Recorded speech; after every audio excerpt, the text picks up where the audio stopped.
রাজধানীতে ছাতা বোমা উদ্ধারের ঘটনার পর এবার আশুলিয়ায় মুদি দোকানের সামনে পড়ে থাকা একটি ব্যাগ থেকে প্রেসার কুকার বোমা উদ্ধার করা হয়েছে। পরে ঢাকা মেট্রোপলিটন পুলিশের বোমা নিষ্ক্রিয়কারী দলের সদস্যরা ঘটনাস্থলে গিয়ে বোমাটি নিষ্ক্রিয় করেন।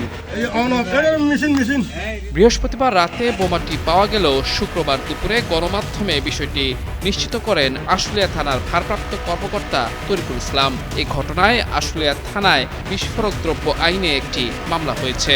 মেশিন না বম ঠিক আছে। পুলিশ জানিয়েছে বৃহস্পতিবার মধ্যরাতে আশুলিয়ার চারাবাগ এলাকার একটি মুদির দোকানে আসেন মাস্ক পরা এক ব্যক্তি। তিনি কোমল পানীয় কিনে 200 টাকা দেন দোকানিকে। ফেরত দেওয়ার জন্য খুচরা না থাকায় টাকা ভাঙাতে পাশের দোকানে যান ওই দোকানি। এই সুযোগে অজ্ঞাত ব্যক্তি সঙ্গে থাকা ট্রাভেল ব্যাগ দোকানে রেখে চলে যায়। AKS অর্জন করল গিনেস ওয়ার্ল্ড রেকর্ডস।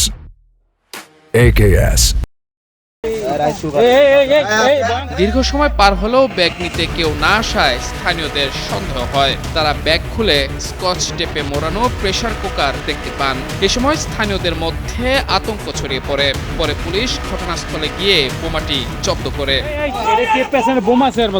এই ঘটনায় মহানগর পুলিশের বোম ডিসপোজাল ইউনিটকে খবর দেয়া হলে শুক্রবার ভোর 6:30 নাগাদ ঘটনাস্থলে পৌঁছায় বিশেষজ্ঞ দল। পরে পাশের একটি খোলা মাটিতে গর্ত করে বিশেষ প্রক্রিয়ায় বোমাটি নিষ্ক্রিয় করা হয়। পুলিশ জানিয়েছে বোমাটি ছিল বেশ শক্তিশালী। এই ঘটনায় সিসিটিভি ফুটেজ বিশ্লেষণ করে অজ্ঞাতনামা ব্যক্তিকে শনাক্ত ও গ্রেফতারের চেষ্টা চলছে বলেও জানিয়েছে পুলিশ। এর আগে গত শুক্রবার রাতে রাজধানীর মতিঝিল মেট্রো স্টেশনের নিচে ছাতার মধ্যে পাওয়া যায় একটি অবিস্ফোরিত বোমা। পরে ডিএমপির বোম ডিসপোজাল ইউনিট সেটি বিস্ফোরণ ঘটিয়ে নিষ্ক্রিয় করে।